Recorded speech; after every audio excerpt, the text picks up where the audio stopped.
I don't think we need to apologize. We just need to do a better job. I don't know why people think that you cannot be vocal on a radio.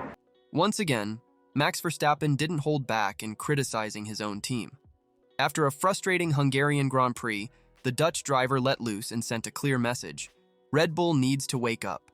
But does the world champion have a point in his demands, or is he going too far? In this video, we're going to dive deep into the tense relationship between Verstappen and Red Bull after the Hungarian race. We'll see how the driver's criticism is shaking the team's structure and how Helmut, Marko, and Christian Horner are dealing with the situation. Is Verstappen truly the phenomenal driver everyone thinks he is when he doesn't have the fastest car on the grid? And how is his aggressive driving, especially against Lewis Hamilton, being perceived?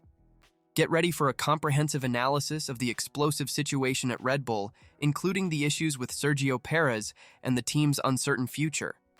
If you want to understand all the behind-the-scenes details of this story, stay until the end and don't forget to subscribe to the channel so you don't miss any updates from the world of Formula One. The Hungarian Grand Prix was a true test of patience for Max Verstappen. What should have been another easy victory for the championship leader turned into a strategic nightmare. Verstappen didn't hesitate to express his frustration, firing off over the radio. Don't give me that. You guys give me this strategy, okay? I'm trying to rescue myself. But what exactly went wrong? Red Bull, accustomed to dominating races, underestimated the difficulty of overtaking on the Hungarian track. This resulted in Verstappen constantly getting stuck in traffic, overheating his tires, and losing precious time. The Dutchman found himself fighting not for victory, but to minimize the damage. Verstappen's frustration wasn't limited to the radio. After the race, he was direct.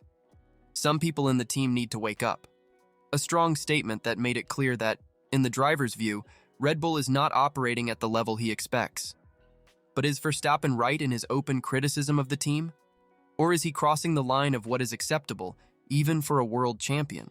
To better understand this dynamic, we need to look at how Red Bull's leadership is reacting to this explosive situation. Helmut Marko, the team's advisor and a father figure to Verstappen, surprisingly agreed with the driver. Max is right, admitted Marko. We made a gross mistake. This public acknowledgement of the team's errors is rare in F1, especially coming from a dominant team like Red Bull. Christian Horner, the team principal, took a more diplomatic approach. He acknowledged that the team underestimated the difficulties in Hungary, but also defended the team's integrity. We will discuss this internally, stated Horner, trying to contain the crossfire between his star driver and the team. But this situation raises an important question. To what extent is Red Bull willing to tolerate Verstappen's open criticism? And even more importantly, is this dynamic starting to affect the team's overall performance? Speaking of performance, it's impossible not to question. How good is Verstappen when he doesn't have the fastest car on the grid? The Hungarian GP gave us a glimpse of this. When faced with a real challenge, we saw a frustrated, impatient, and sometimes reckless Verstappen. Let's remember that this isn't the first time we've seen this side of the Dutch driver. His aggressive driving has been controversial on several occasions, especially in battles with Hamilton. The incident in Hungary where Verstappen attempted a bold overtake on Hamilton, resulting in a collision, is just the latest example. This behavior makes us question, is Verstappen truly the most complete driver on the grid? Or is his success more a product of having the most dominant car in recent years? Truly, great drivers like Senna, Schumacher, and Hamilton have proven their worth even in less competitive cars. Verstappen still needs to show this ability consistently.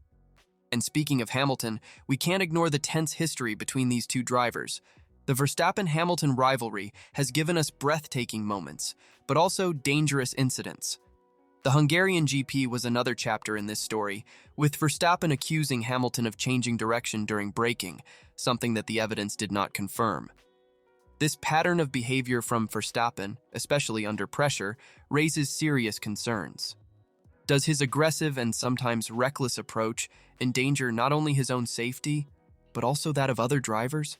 The FIA, Formula One's governing body, has been criticized for being too lenient with Verstappen in the past. Many argue that this lack of harsher penalties only encourages dangerous behavior on the track. Is it time for the FIA to take a firmer stance? Now I want to hear from you. Is Verstappen really the best driver on the grid right now? Or is he simply the product of a dominant car? Leave your opinion in the comments. Let's not overlook the complicated situation at Red Bull as a whole. Despite leading the driver and constructor championships, the Austrian team seems to be walking on thin ice. Red Bull's problems aren't limited to Verstappen.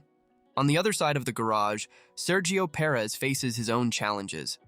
The Mexican driver, who started the season with a bang, winning 2 of the first 4 races, now finds himself in a downward spiral of performance. Perez's frustration is palpable.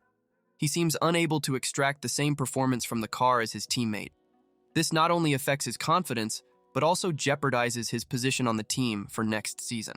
Helmut Marko, known for his blunt statements, has already made it clear that Perez's contract doesn't guarantee his stay with the team.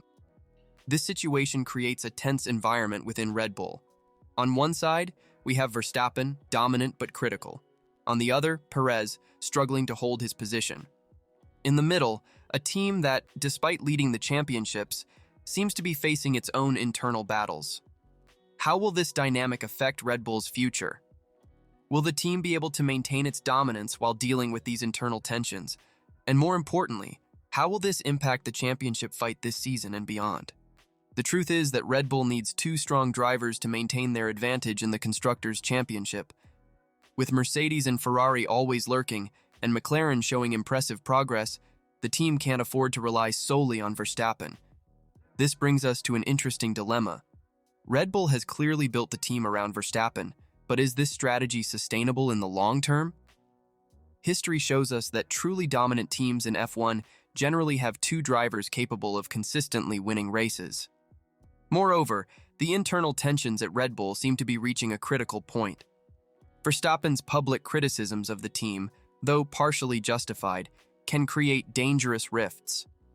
Loyalty is a two-way street, and Red Bull has been incredibly loyal to Verstappen over the years. But what if the tide turns? What if another team, say Mercedes, suddenly produces a faster car next season? How would Verstappen react to not having the best equipment anymore? His frustration at the Hungarian GP gives us some clues, and they aren't necessarily positive. The future of Red Bull and Verstappen in F1 is intrinsically linked, but it's not guaranteed. The team needs to find a delicate balance between supporting their star driver and maintaining the internal harmony necessary for continued success. So, what can we expect for the future? Well, F1 is notoriously unpredictable, but some things seem clear. Verstappen will continue to be a dominant force as long as he has the right car under him. Red Bull, on the other hand, needs to decide how to handle their star driver's criticisms and how to resolve the situation with Perez. For F1 fans, this promises an exciting second half of the season. If you enjoyed this video and want to stay updated with all the latest news and analyses from the world of Formula 1, don't forget to subscribe to the channel and activate the notification bell. Leave a like if you agree that the situation at Red Bull is getting tense, and share this video with your F1 fan friends. And what do you think will happen in the second half of the season? Will Red Bull be able to maintain their dominance? Will Verstappen continue criticizing the team? Leave your predictions in the comments. Thanks for watching, and see you at the next race.